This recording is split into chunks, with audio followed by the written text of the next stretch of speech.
Her hands were trembling as the soldiers lifted her into the carriage. She was 16 years old. Court records remember her as Consort Han, one of the Korean tribute women sent into the Ming palace, and she had just been handed over to the Emperor of China.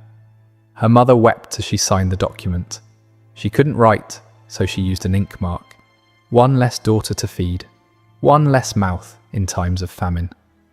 Han travelled for weeks in a sealed carriage alongside 15 other Korean maidens. They couldn't look outside. They couldn't speak to each other.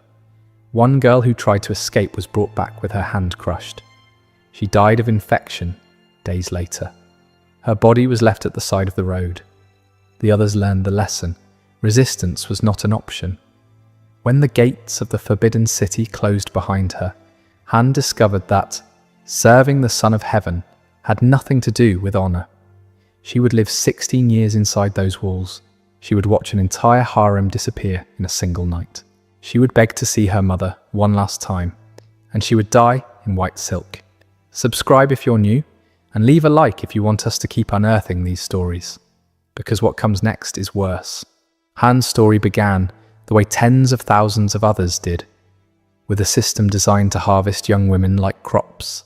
When people think of Chinese imperial concubines, they imagine something elegant. Beautiful women in embroidered silks writing poetry, a life of luxury serving the most powerful man in Asia. That image is propaganda. The imperial concubine system existed for over 2,000 years. During that time, tens of thousands of women disappeared behind the red walls of the Forbidden City. And what most people don't understand is this: concubines were not wives. They weren't considered human under imperial law. They were classified as precious objects, literally equated to porcelain vases. Every 3 years, imperial officials travelled through the provinces in what they called the Shunu selection. Sounds elegant. Don't be fooled, it wasn't an audition, it was a forced harvest. During the Ming Dynasty, no family was exempt. All unmarried young women of eligible age had to be presented. Hiding a daughter was a crime punishable by death for the entire family. Candidates were inspected by eunuchs and palace physicians. They checked every inch of their bodies for imperfections, birthmarks, scars. Any defect disqualified them. Those who passed were taken. Families received minimal compensation, but refusing the money meant admitting treason against the emperor. The system didn't need to kidnap. Poverty did the job. And what happened to the families left behind? Most never heard from their daughters again. Letters were forbidden. Visits were impossible. Occasionally, if a concubine rose to high rank, her family might receive a small stipend. But for the vast majority, their daughters simply vanished into the red walls. Some families held funerals for daughters who were still alive, because they understood the truth. The girl they raised was already gone. Han arrived in China as part of a different tribute. Korea sent women to the Ming Empire as part of diplomatic agreements. Between 1408 and 1435, more than 100 Korean women were sent to the Forbidden City. Not as visitors, as property. The day Han crossed the palace gates, she ceased to exist as a person. She became a number, a possession of the Son of Heaven. But before she could serve, she had to be broken. The selected women didn't go directly to the harem. First, they went through what the eunuchs called refinement, a process that could last between 6 months and 2 years. The first phase was identity destruction. They cut their hair, a sign of dishonor in Chinese culture. Their names were replaced with numbers or generic titles. They were forbidden to speak of their families.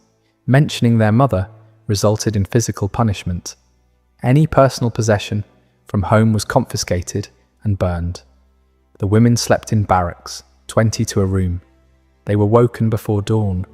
They went to sleep after midnight.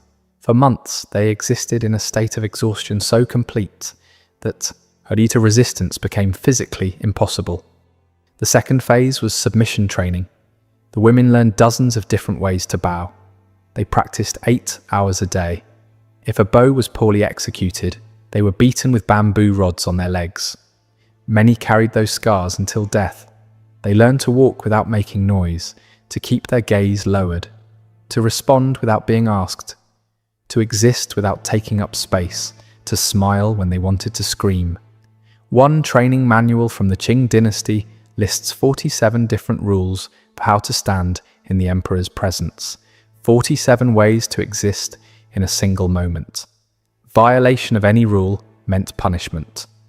The third phase was preparation to serve the emperor. I won't go into graphic details, but historical documents describe a systematic process designed to eliminate any physical or psychological resistance. The women were examined monthly. Those considered inadequate were subjected to treatments that palace records describe with clinical coldness. Palace medical records describe the process with chilling detachment. Notes from 1723 refer to candidates presenting resistance and preparation protocols that required multiple sessions. The clinical language barely disguises what was being done to these women behind palace walls. Administrative records, official documents, written as if they were talking about training horses. After months of this, the women who survived were considered ready to enter a world where their suffering had only just begun. After training, the girls entered the official system, and here began another form of hell. The hierarchy was brutal. At the top, the empress, the emperor's only official wife. Below her, the imperial consorts. Then high-ranking concubines divided into multiple levels. And at the bottom, common concubines, sometimes hundreds of them. And preparation women, girls whose fate had not yet been decided. Your rank determined everything. The amount of food you received, the colour of your clothes, the size of your room, the number of servants, even the type of dishes you ate from. The empress received more than 22 pounds of prime meat every day. A low-ranking concubine received barely 4 pounds, and often not even that, because provisions were stolen by corrupt eunuchs before reaching the kitchens. Many low-ranking concubines suffered from malnutrition. Their teeth fell out, their hair thinned, they aged decades in years, and the cruelest irony, their declining appearance made them even less likely to be summoned. It was a downward spiral designed into the system. The emperor didn't visit his concubines. They were summoned. Every night, a eunuch presented the emperor with wooden tablets bearing the names and portraits of available women. The emperor pointed to one, and then the ritual began. The chosen concubine was taken to the bathing palace. Female eunuchs bathed and prepared her. But they didn't dress her again. They wrapped her in a silk blanket like a package, only her face visible.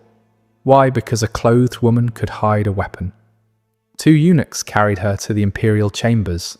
They unrolled the blanket at the foot of the bed, and the concubine, without any clothing, had to crawl toward the emperor without raising her eyes. And here's what almost no one knows. A chief eunuch remained in the room throughout the entire encounter, behind a screen, but present. His job was to keep time. After exactly 30 minutes, he announced loudly, "Time to preserve the golden essence of the Son of Heaven." The emperor had to finish immediately. If he didn't finish in time, the eunuch would enter and physically remove the concubine. After each encounter, the woman was examined by an imperial physician who recorded every detail. Why? Because if she became pregnant, there needed to be absolute proof that the child was the emperor's. But here's what made the system truly perverse. Most concubines were never summoned, not once, not ever. There were hundreds of women in the harem, sometimes over 1,000. The emperor might summon 1 or 2 per week. Do the math. A concubine could spend her entire life, decades, waiting for a call that would never come. Aging in silence, watching younger girls arrive, knowing that her only purpose, the only reason she was taken from her family, would never be fulfilled. And yet she couldn't leave, couldn't marry, couldn't have children with anyone else. She was property in permanent storage. With nothing to do but wait, the women turned on each other. The imperial harem wasn't just a prison, it was an arena. Hundreds of women, all competing for the attention of one man. all knowing that a single pregnancy could change everything, or destroy everything. The result was a hidden war that lasted centuries. Concubines poisoned each other's food. They bribed eunuchs to remove rivals from the selection tablets. They spread rumors designed to make other women fall from favor. Historical records document cases of women slipping abortifacients into pregnant rivals' tea. If the baby died, so did the mother's chances. Centuries before the Qing, the same logic already ruled the palace. Empress Wu Zetian, one of the few women to ever rule China in her own name, allegedly strangled her own newborn daughter and blamed a rival concubine. That concubine was executed. Wu rose to become empress. This is disputed by historians, but the fact that it was believable tells you everything about the harem's culture. The violence wasn't always physical. Psychological warfare was constant. Senior concubines tormented juniors. Favorites were isolated and undermined. Alliances formed and shattered based on who the emperor looked at during dinner. One account from the Qing Dynasty describes a concubine who spent 3 years pretending to be friends with a rival, only to testify against her when the empress launched an investigation into disloyalty. The rival was demoted to servant status. Her children were taken away. This wasn't cruelty for its own sake, it was survival. In a system where women had no power except through the emperor's favor, destroying your competition was the only strategy that worked. The tragedy is that the system turned victims into perpetrators. Women who had been kidnapped, trained, and dehumanized learned to do the same to others, because the alternative was being destroyed first. And if a concubine somehow survived the warfare and caught the emperor's attention, if she became pregnant, that's when the real nightmare began. Here's the truth no one expected. Getting pregnant was the worst thing that could happen to a low-ranking concubine. Common logic would say that a child of the emperor would elevate her status, but reality was crueler. A pregnant concubine was isolated in the most remote palaces of the Forbidden City. She spent 9 months under constant surveillance. She couldn't receive visitors. She couldn't send letters. She couldn't walk through the gardens. And when the baby was born, it was immediately separated from its mother. If it was a boy, he was handed over to wet nurses and raised far from his biological mother. She could see him perhaps once or twice a year, supervised by eunuchs without permission to touch him. If it was a girl, many times she simply disappeared. Imperial records didn't bother to document the fate of low-ranking concubines' daughters. There are documents describing women so desperate to avoid this cycle that they secretly consumed abortive herbs.